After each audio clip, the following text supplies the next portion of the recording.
আমি এক এমন পাখি বুকেতে কষ্ট রাখি। আমি আমার লাইফে প্রচুর বর্ণবাদের শিকার হই। আমার হাইট কম, আমি দেখতে কালো, পেইন লাগতো এসব শুনতে। কাব্যিক পলাশ, আপনি একাধারে লেখক, সুরকার এবং গায়কও। আমরা একটু আপনার শুরুটা জানতে চাই, কিভাবে শুরু হয়েছিল? আমি আসলে শুরুটা হচ্ছে ভালো শ্রোতা। হ্যাঁ, এটি হচ্ছে আমার আসল পরিচয়। আমি গান শুনতাম প্রচুর পরিমাণে। দেন হচ্ছে মিউজিক স্টার্ট করি গিটার দিয়ে, গিটার শিখি। তারপর হচ্ছে তার আগে হচ্ছে কবিতা টবিতা লিখতাম। বিভিন্ন ছোট কাগজে কবিতা লিখতাম, মানে লিটল ম্যাক যেটাকে বলে। এলএমই সার্টিফাইড বিশ্বসেরা কপারে তৈরি ওয়ালটন কেবলস, যা আপনার স্থাপনাকে রাখবে সব সময় নিরাপদ। তারপর পত্রপত্রিকায় কবিতা পাঠাতাম, ওখানে ছাপা হতো।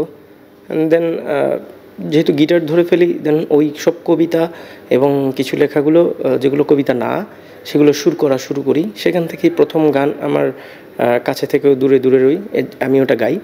দেন হচ্ছে লেজার ভিশন থেকে আরও একটা গান আসে, প্রথম প্রেম।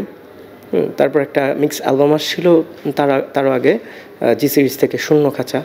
দেন এভাবেই করতে করতে আর কিছু কিছু গায়ক গায়িকা ধরলে তাদেরকে গান টান লিখে দিতাম, সুর করে দিতাম মাঝে মধ্যে, এই আর কি। তারপর তো এই চলতে চলতে এই পর্যন্ত আসা। আপনার কখন মনে হলো যে না, আমি আসলে লিখতে পারছি বা আমার লেখাটা সার্থক হচ্ছে? যখন রেসপন্স পাই। আমি এক এমন পাখি রিলিজের পর ওই গানটা আমি লিখলাম, সুর করলাম। সাথী খান আপু একদিন আমাকে রাতে বললো যে আমার একটা গান লাগবে, আমাকে একটা গান লিখে দেন। তো উনি আর কিছু বলেন নাই। দেন আমি আমার মতো করে গানটা লিখলাম, আমি এক এমন পাখি। এটা আগেই লেখা ছিল। হ্যাঁ, আমি এক এমন পাখি বুকেতে কষ্ট রাখি। আমি আসলে প্রথমে এই গান না, ঠিক ওই কথাগুলো লিখি ওই কারণে, আমি আমার লাইফে প্রচুর বর্ণবাদের শিকার হই। ধরেন আমার হাইট কম, আমি দেখতে কালো, হ্যাঁ, আমার বয়স কম দেখা যায় আমার কাজিনদের তুলনায়, এই আর কি। এগুলো থেকেই, ওই রকম ভাবনা থেকেই প্রথমে হচ্ছে, মানে খুব পেইন লাগতো এসব শুনতে, সামাজিক যন্ত্রণা যেগুলো, ওই কারণেই লিখছিলাম আমি এক এমন পাখি বুকেতে কষ্ট রাখি, মুখেতে দেখাই হাসি, যেন আমি সুখ। আপনি তো দেখতে সুন্দর, মানে তারপরও কেন এইসব কথা বলবে? হ্যাঁ জানি, এটা আমাদের সামাজিক সমস্যা। তখন তো বয়স অনেক কম ছিল, টিনেজার ছিলাম ওই সময় থেকে। ধরেন এটা এইটুকু কথা লিখছিলাম 2009 সালে, আজকে প্রায় 16 বছর পরে। পরবর্তীতে গানটাকে লাভেবল করে সাথী খান আপুকে দিই, বাকিটা শেষ করে আর কি। আমরা যদি একটু গানটা শুনতে চাই আপনার মুখে।